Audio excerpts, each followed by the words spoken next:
ఆకాశవాణి ప్రాంతీయ వార్తలు చదువుతున్నది కె ఉమారాణి. ముఖ్యాంశాలు: ఆంధ్రప్రదేశ్లో పెట్టుబడులు పెట్టేవారికి రాష్ట్ర ప్రభుత్వం ప్రోత్సాహకాలను అందిస్తుందని ముఖ్యమంత్రి నారా చంద్రబాబు నాయుడు పేర్కొన్నారు. విశాఖపట్నం వేదికగా రేపటి నుంచి భారత పరిశ్రమల సమైక్య సిఐఐ భాగస్వామ్య సదస్సు జరగనుంది. రైతుల సంక్షేమానికి ప్రభుత్వం కట్టుబడి ఉందని గిరిజన సంక్షేమ శాఖ మంత్రి గుమ్మిడి సంధ్యారాణి తెలిపారు. రాష్ట్రంలో 30 సిసిఐ కేంద్రాల ద్వారా రైతుల నుంచి పత్తి కొనుగోలు చేపడుతున్నట్లు వ్యవసాయ మార్కెటింగ్ శాఖ సంచాలకురాలు ఎం. విజయ సునీత వెల్లడించారు. ఇక వివరాలు: ఆంధ్రప్రదేశ్లో పెట్టుబడులు పెట్టేవారికి రాష్ట్ర ప్రభుత్వం ప్రోత్సాహకాలను అందిస్తుందని ముఖ్యమంత్రి నారా చంద్రబాబు నాయుడు పేర్కొన్నారు.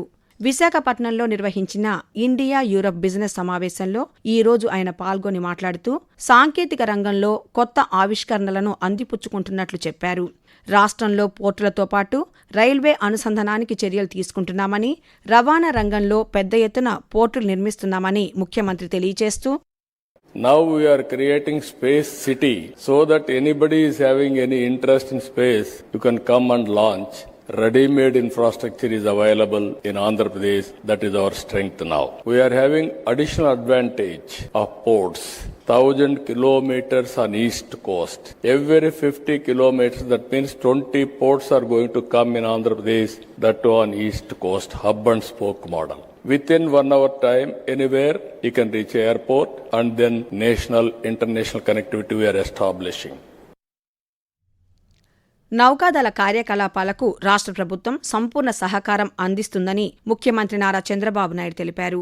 విశాఖపట్నంలో సిఐఐ భాగస్వామ్య సదస్సులో పాల్గొనేందుకు వచ్చిన ముఖ్యమంత్రిని తూర్పు నావికాదళ commanding in chief vice admiral Sanjay Bhalla మర్యాదపూర్వకంగా కలిశారు. ఈ సందర్భంగా నౌకాదళ కార్యకలాపాలపై సంజయ్ భల్లా ముఖ్యమంత్రికి వివరించారు. భారత నౌకాదళానికి సేవలు అందించే కంపెనీలు, స్టార్టప్లను రాష్ట్రానికి ఆహ్వానించే అంశంపై ఇరువురు చర్చించారు. ఈ సందర్భంగా ముఖ్యమంత్రి మాట్లాడుతూ విశాఖపట్నం అనేక ప్రతిష్టాత్మక సంస్థలకు కేంద్రం కానుందని తెలిపారు. విశాఖ భవిష్యత్ నగరంగా మారుతోందని, దానికి అనుగుణంగా రాష్ట్ర ప్రభుత్వానికి తూర్పు నావికాదళం సహకారాన్ని అందించాలని ముఖ్యమంత్రి కోరారు. విశాఖపట్నం వేదికగా రేపటి నుంచి భారత పరిశ్రమల సమాఖ్య సిఐఐ భాగస్వామ్య సదస్సు జరగనుంది. 2 రోజుల ఈ సదస్సులో 48 కీలక సమావేశాలు జరగనున్నాయి. ఇందులో భాగంగా రాష్ట్రంలో 9.76 లక్షల కోట్ల రూపాయల పెట్టుబడులకు సంబంధించి ప్రభుత్వం 410 ఒప్పందాలు చేసుకోనుంది. వీటితో పాటు Andhra Pradesh pavilion, hackathon, business to business B2B, business to government B2G సమావేశాలు జరగనున్నాయి. భాగస్వామ్య సదస్సులో తొలి రోజు ఉపరాష్ట్రపతి సిపి రాధాకృష్ణన్ ముఖ్య అతిథిగా పాల్గొంటారు. ఏపీ పెవిలియన్కు ముఖ్యమంత్రి రేపు ప్రారంభోత్సవం చేసిన అనంతరం ఏఐ ఫర్ వికసిత్ భారత్ సెషన్లో ప్రసంగిస్తారు. సదస్సు నుంచే ఏపీలో డ్రోన్ సిటీ, స్పేస్ సిటీలను ప్రారంభిస్తారు. సాయంత్రం విశాఖపట్నంలో లూలు మాల్కు శంకుస్థాపన చేయడంతో పాటు పలు కార్యక్రమాల్లో ముఖ్యమంత్రి పాల్గొంటారు. విశాఖపట్నంలో రేపటి నుంచి జరగనున్న భారత పరిశ్రమల సమైక్య సిఐఐ భాగస్వామ్య సదస్సులో అనేక బహుళజాతీయ సంస్థలు పాల్గొంటున్నాయని భీమిలి శాసనసభ్యులు గంటా శ్రీనివాసరావు తెలిపారు. సిఐఐ సదస్సు సందర్భంగా విశాఖ నగరంలోని రుషికొండ బీచ్లో రూపొందించిన ఈ సదస్సు సైకత శిల్పాన్ని ఆయన ఈరోజు పరిశీలించారు. ఈ సందర్భంగా గంటా శ్రీనివాసరావు మాట్లాడుతూ ఈ సదస్సుతో రాష్ట్రానికి పెద్ద ఎత్తున పెట్టుబడులు రానున్నాయని చెప్పారు. రైతుల సంక్షేమానికి ప్రభుత్వం కట్టుబడి ఉందని గిరిజన సంక్షేమ శాఖ మంత్రి గుమ్మిడి సంధ్యారాణి పేర్కొన్నారు. పార్వతీపురం మన్యం జిల్లా సాలూరులోని సాలూరు మార్కెట్ యార్డులో ధాన్యం కొనుగోలు కేంద్రాన్ని ఆమె ఈరోజు ప్రారంభించారు. ఈ సందర్భంగా మంత్రి మాట్లాడుతూ ధాన్యం సేకరణలో పారదర్శకత, సమయపాలన, రైతులకు తగిన మద్దతు ధర అందేలా చర్యలు తీసుకుంటున్నామని తెలిపారు. ధాన్యం కొనుగోలు చేసిన 24 గంటల వ్యవధిలోనే రైతుల బ్యాంకు ఖాతాల్లో నగదును జమ చేసేలా చర్యలు తీసుకుంటున్నామని మంత్రి తెలియజేస్తూ, రేపటి నుంచి అన్ని మండలాల్లో ప్రతి సెంటర్ లో కూడా మీరు ధాన్యం కొనుగోలు కేంద్రాలు స్టార్ట్ చేయండి. మనం ధాన్యం ఇచ్చిన వెంటనే 24 గంటల లోపు 100 కేజీల ధాన్యానికి 2,389 రూపాయలు మనం ప్రభుత్వం ఇస్తుంది. దయచేసి బయట దళార్లు నమ్మి మోసపోకండి.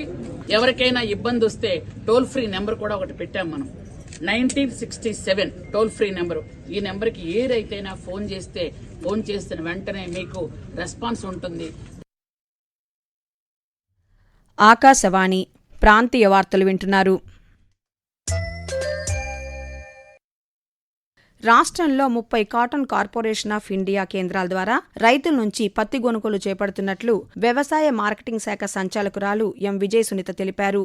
పల్నాడు జిల్లా సత్తెనపల్లిలోని పత్తి కొనుగోలు కేంద్రాన్ని ఆమె నిన్న సందర్శించి పత్తిలో తేమ, నాణ్యతను పరిశీలించారు.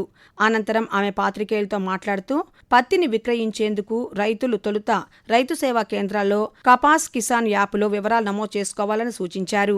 అనంతరం నిర్దేశించిన రోజున సంబంధిత కేంద్రానికి పత్తిని తరలించాలని తెలిపారు.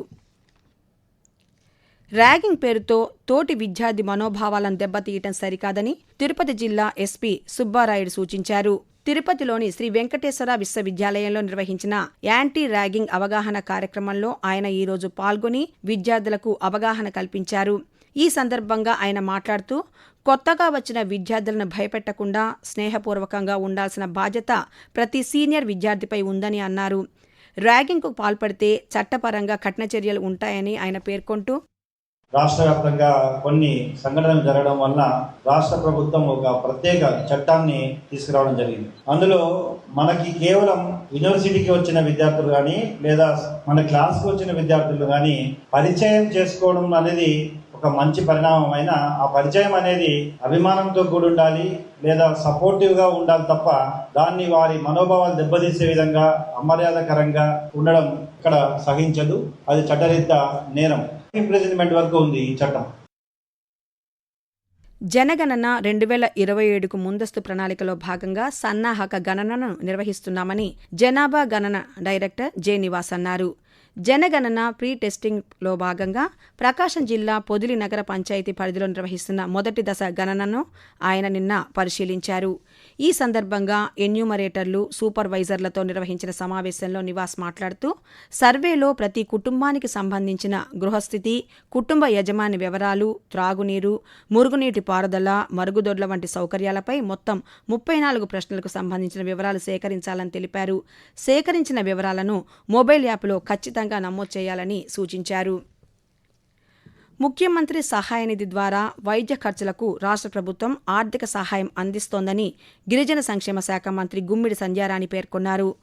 పార్వతీపురం మన్యం జిల్లా సాలూరులో ముఖ్యమంత్రి సహాయ నిధి చెక్కులను మంత్రి ఈరోజు పంపిణీ చేశారు. ఈ సందర్భంగా ఆమె మాట్లాడుతూ సహాయ నిధి నుండి మంజూరైన 1,69,979 రూపాయల చెక్కులను లబ్ధిదారులకు అందజేశామని చెప్పారు. ప్రజలకు తక్షణ ఆర్థిక తోడ్పాటును అందించేందుకు ముఖ్యమంత్రి సహాయ నిధి ఉపయోగపడుతుందని మంత్రి పేర్కొన్నారు. వాతావరణం. ఆంధ్రప్రదేశ్ యానాం దిగువ ట్రోపో ఆవరణంలో ఉత్తర ఈశాన్య దిశగా గాలులు వీస్తున్నాయని అమరావతిలోని భారత వాతావరణ కేంద్రం తెలిపింది. రాష్ట్ర వ్యాప్తంగా చలి తీవ్రత పెరుగుతోందని, పార్వతీపురం మన్యం, అల్లూరి సీతారామరాజు, శ్రీకాకుళం జిల్లాలోని పలు ప్రాంతాల్లో అత్యల్ప ఉష్ణోగ్రతలు నమోదవుతున్నాయని పేర్కొంది. అల్లూరి సీతారామరాజు జిల్లాలోని ముంచంగిపుట్టులో అత్యల్పంగా 14.4 డిగ్రీల ఉష్ణోగ్రతలు నమోదయ్యాయని వాతావరణ శాఖ వెల్లడించింది. ప్రాంతీయ వార్తలు ముగించే ముందు ముఖ్యాంశాలు మరోసారి. ఆంధ్రప్రదేశ్లో పెట్టుబడులు పెట్టేవారికి రాష్ట్ర ప్రభుత్వం ప్రోత్సాహకాలను అందిస్తుందని ముఖ్యమంత్రి నారా చంద్రబాబు నాయుడు పేర్కొన్నారు. విశాఖపట్నం వేదికగా రేపటి నుంచి భారత పరిశ్రమల సమైక్య CII భాగస్వామ్య సదస్సు జరగనుంది. రైతుల సంక్షేమానికి ప్రభుత్వం కట్టుబడి ఉందని గిరిజన సంక్షేమ శాఖ మంత్రి గుమ్మిడి సంధ్యారాణి తెలిపారు. రాష్ట్రంలో 30 CCI కేంద్రాల ద్వారా రైతుల నుంచి పత్తి కొనుగోలు చేపడుతున్నట్లు వ్యవసాయ మార్కెటింగ్ శాఖ సంచాలకురాలు ఎం. విజయ సునీత వెల్లడించారు. ఆకాశవాణి ప్రాంతీయ వార్తలు ఇంతటితో సమాప్తం. తిరిగి సాయంత్రం 6 గంటల 10 నిమిషాలకు విశాఖపట్నం కేంద్రం నుంచి ప్రాంతీయ వార్తలు వింటారు.